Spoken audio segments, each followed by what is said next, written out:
Should women lead and pastor a church? And is it biblical? And the Lord is giving you this encouragement to know that you must understand that First Timothy is not the only place that you need to know whether a woman should lead or not. The Lord is gifting you an understanding of why there are women in this day and age who are seen to pastor or lead or minister and preach the gospel. Now, all of these words have different definitions, and you must go and look that up in order to know the difference and have discernment for the situation at hand. The Lord is also saying that you must understand that behind these women and the faces from which they lead, there are men in authority who have uplifted them to be the voice of the minister and the preacher of what those men also equally represent, with the words that are coming out of their mouth to teach the congregation what it is the Lord needs to say.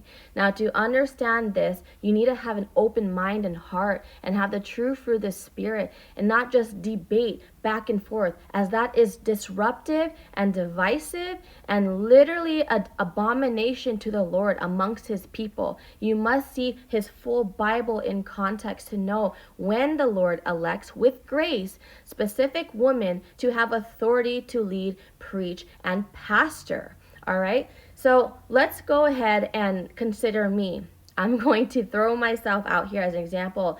I am a married woman with 2 children, and my husband is pastoring and shepherding our home. And to have the revelation that we, both him and I, as individuals and together as one accord, are churches. We are churches.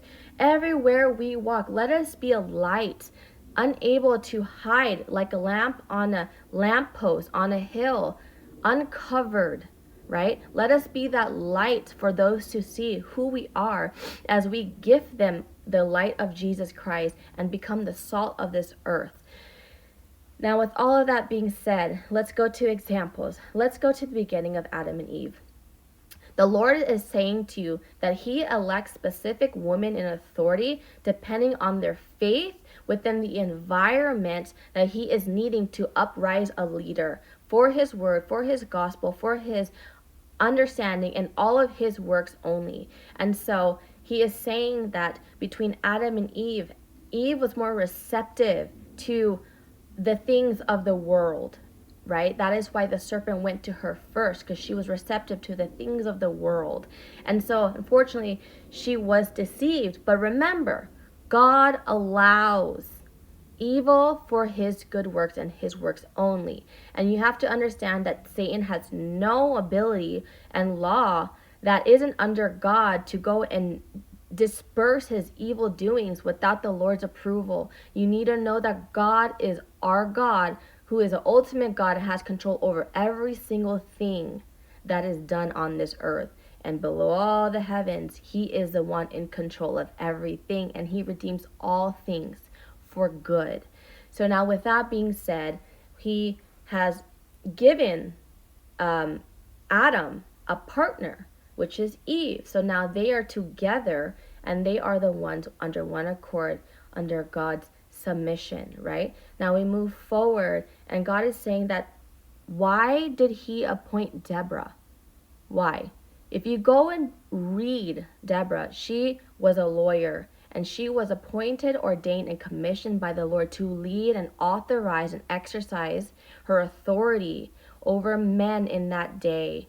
Why? Because she had the giftings, the intelligence, and the cultivated gifts that she's mastered in the law, and the strategies and the blueprints, because she was receptive to the world, that God gave her that position to come in and be able to then recruit a man who was already a general named Barak.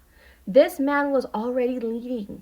So God gave Deborah the authorization to go and authorize and exercise her leadership to recruit Barak, who was already in leadership. Why? Because she was elected by grace. And you guys need to remember the word grace and why women have this grace, and why you see them, instead of being jealous, instead of being insecure, or instead of being just simply hateful towards these women who are exercising and teaching. You must understand the context of the whole Bible, right?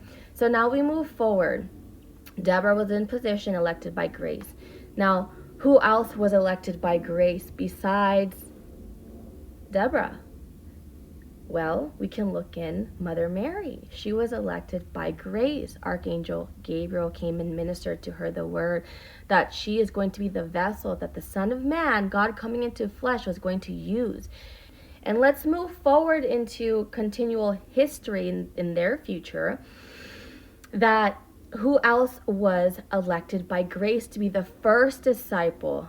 Mary Magdalene. She was literally possessed by 7 demons before Jesus cast all of them out from her. But by grace, Jesus Christ himself elected her and appointed her as first kin to his disciples. I like to say that because she was the first and she was a woman. And God is showing you that you must give grace to the women that he has appointed in leadership.